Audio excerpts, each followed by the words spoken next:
मला 3 वेळा तर सुप्रिया सुळे यांना 8 वेळा संसद रत्न पुरस्कार मिळाल्याचं अमोल कोल्हे यांनी म्हटलंय। श्रीकांत शिंदे यांना देखील 2 वेळा संसद रत्न आणि त्यावर आढळराव बोलणार का असा सवाल अमोल कोल्हे यांनी विचारलाय। विलास लांडे यांचा अनेक वर्ष आढळरावांसोबत संघर्ष झाल्याचं देखील अमोल कोल्हे म्हणाले।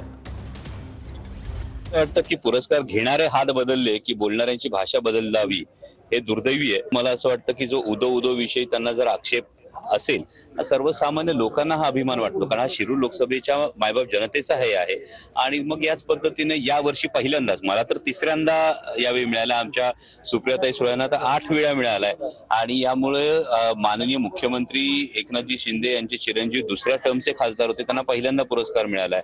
मग त्याही विषयी माननीय शिवाजीदादांचं हेच म्हणणं असणार आहे का, हे त्यांनी सांगावं। भोसरीचे उमेदवार जे आहेत, भोसरीचे माजी आमदार जे आहेत विलास लांडे, कुठेतरी नाराज झालेले आपल्याला पाहायला मिळतं। आता सध्या त्यांचा संपर्क देखील होत नाही। तुमच्या संपर्कात आहे का पवार गटाच्या? भोसरीचे आमदार, प्रथम आमदार विलास लांडे साहेब यांचा प्रचंड जनसंपर्क आहे।